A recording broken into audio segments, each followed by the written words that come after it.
All right, good morning. It is Mental Toughness Monday. We're starting with an essential oil of beautiful. You might have this in a roller, or you might have this in a body spray. Kathy's Used holding to up the body spray.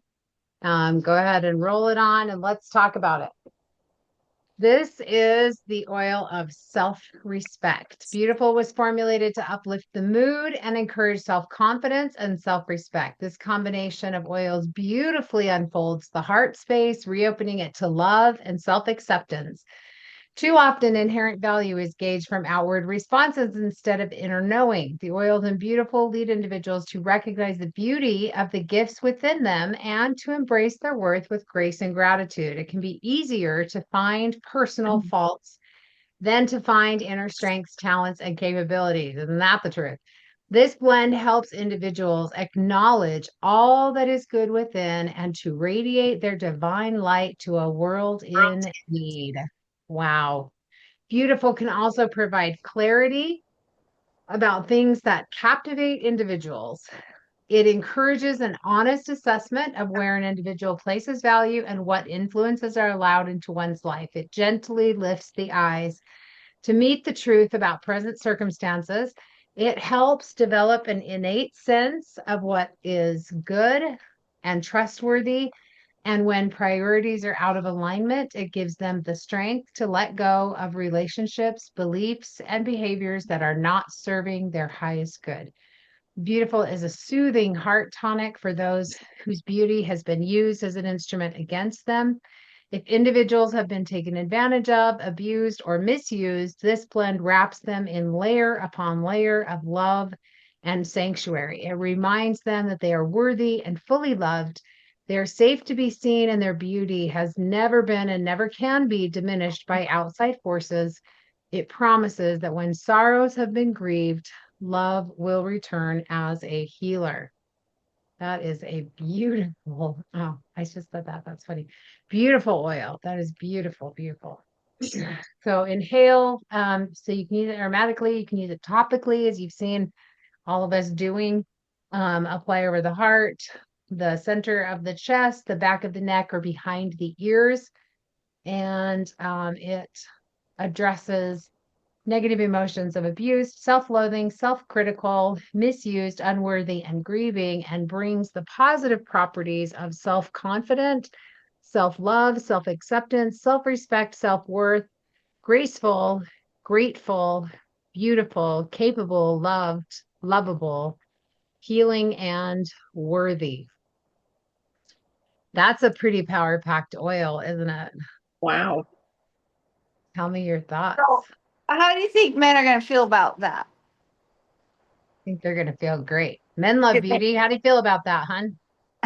could they use it without being You're beautiful. too beautiful? They need those beautiful qualities to They're restore. gonna they're gonna buy it for their special person in their life All right, Mm. because they Tim's ready to recognize talk how as perfect the it is. resident man on campus. Go ahead. So you'd probably buy it for your wife, right? You probably, as a man, you probably use something like, um, I'm going to get it wrong. On the Northern beach. Escape. Northern Escape, Oh, Northern Escape. Yes, Midnight Forest. right? Or Midnight Force or something like that, right? Are they in it? Are they mixed in it? Is that what you're No, saying? no. He's just Oh, saying you're there just might be saying another oil. a man beauty is Northern Escape. I get it. Or Midnight Forest. Well, right. I mean, and it depends on the man, right? I mean, there's certain sense that resonates with him, right? So beauty might resonate with him, but I know for me, I'd go more for the other ones, for the Wizzy ones, or for vetiver, which is a more grounding one. Yeah, Hmm. that's true. This one has osmanthus flower, bergamot, and frankincense in it. And bergamot would be an independent one that is very good for mood and stuff too. Yeah. And also, we have a great song called Beautiful Savior. I don't think he's offended. Just saying. Thank you. Don't know why men couldn't use it. Beautiful was formulated to uplift mood and encourage self-confidence and self-respect. Of course, he Hmm. could totally smell it off his wife. That's right. or That's right. significant other. Yep. That's how some of those nurses use it as a Right? Get it in your hair and all your good coworkers. environment. Yeah. All your coworkers will feel better if you put it in your hair. Cool. Up all that grumpy office drama.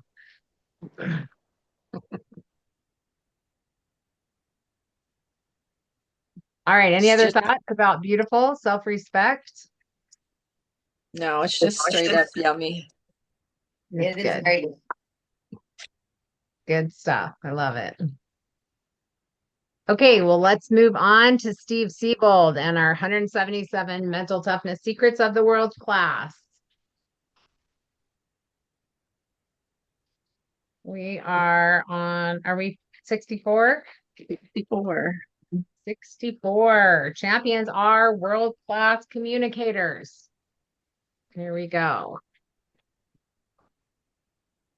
Champions know that one of the most critical factors for success is their skill in dealing with people. Average performers know this as well. Yet, while the masses attempt to communicate and influence people through logic, the great ones know human beings are emotional creatures, masquerading as logical creatures.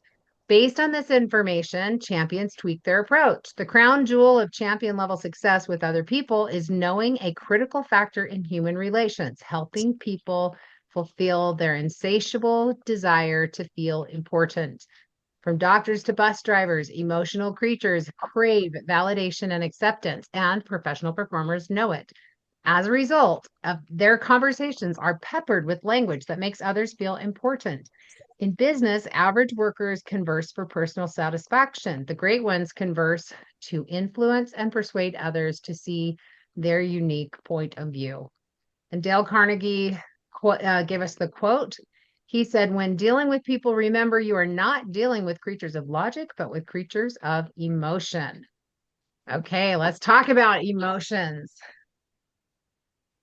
Let's talk about communication. What do you think? Have you seen this? Have you felt this?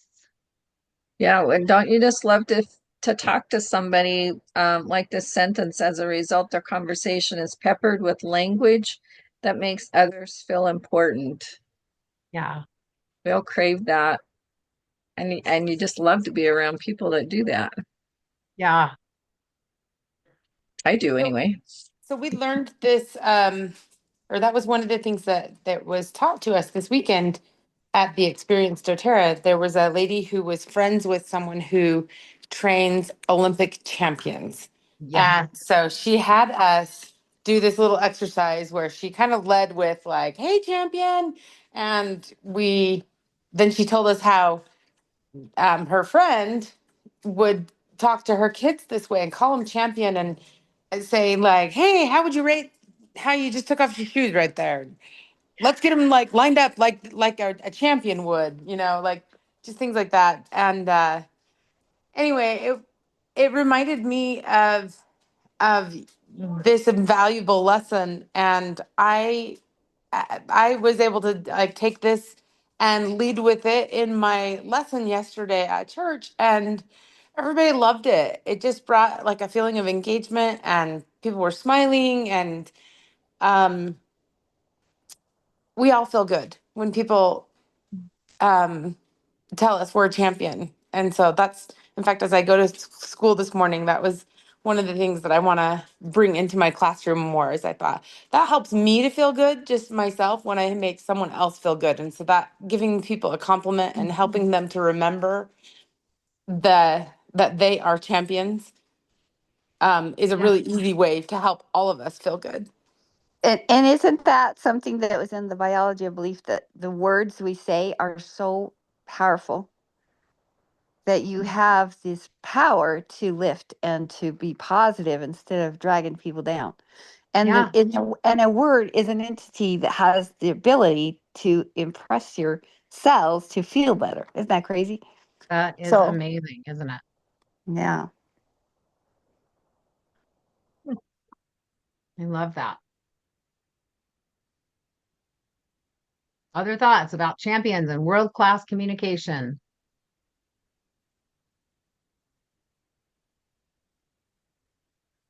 That's very interesting that it really does get down to the we are all creatures of emotion. We are.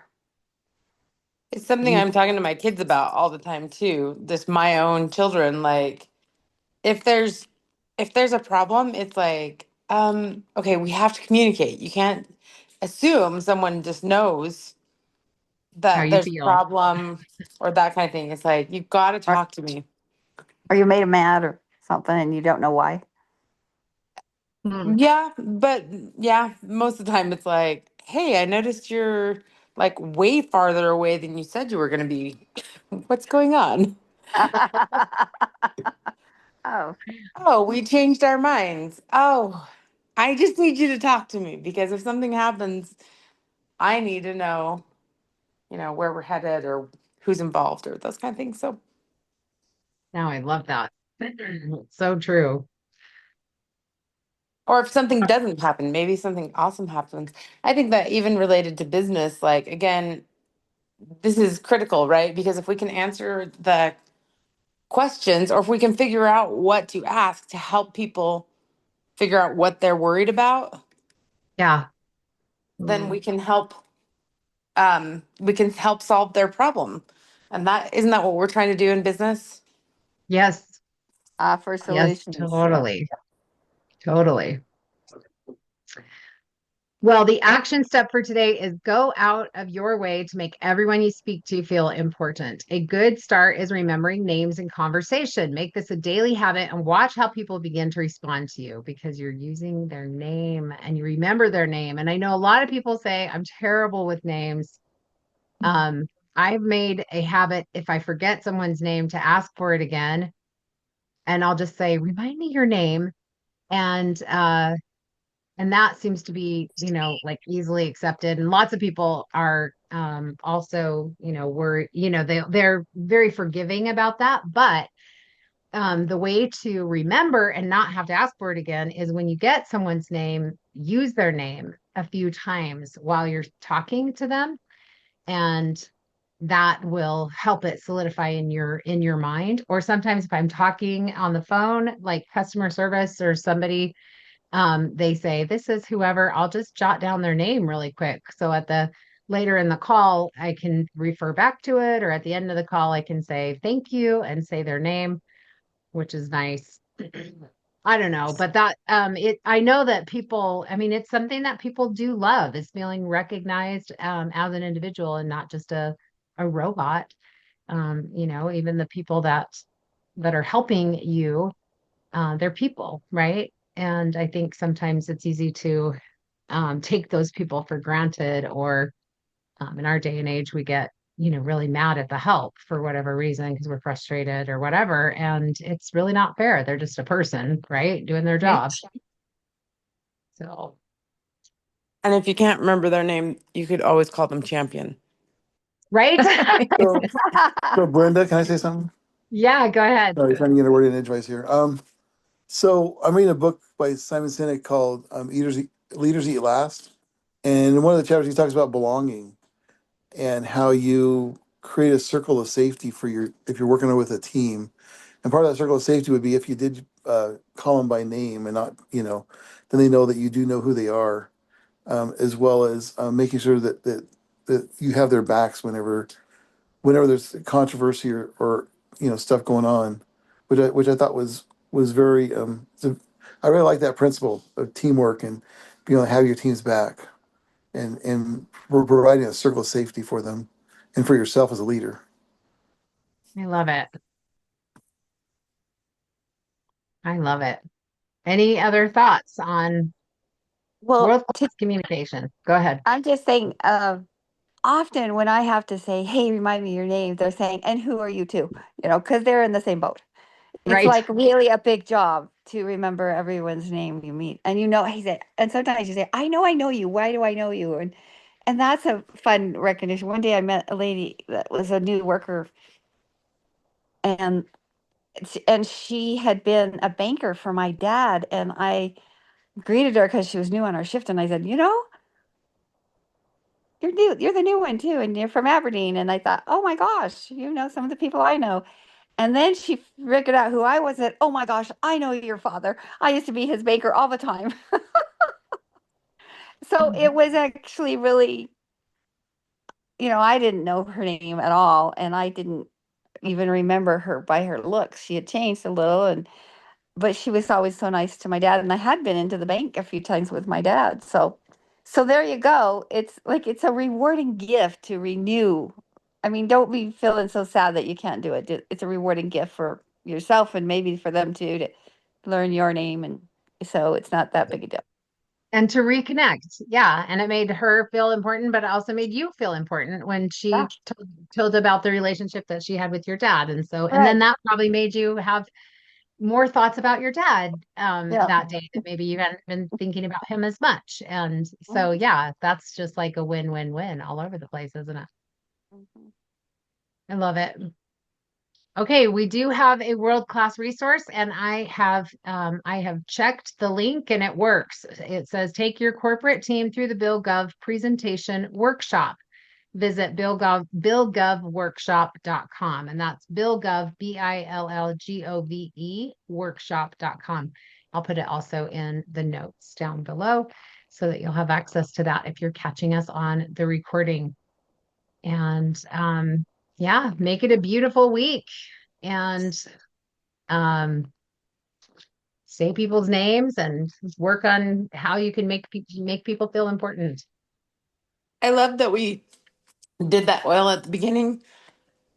Sorry, now I'm coughing. Because I feel like that's going to help me go out more confidently today. It's Yeah. an oil I used this morning, so I'm excited. Thank you.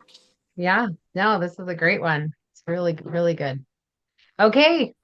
Yay. Thank you.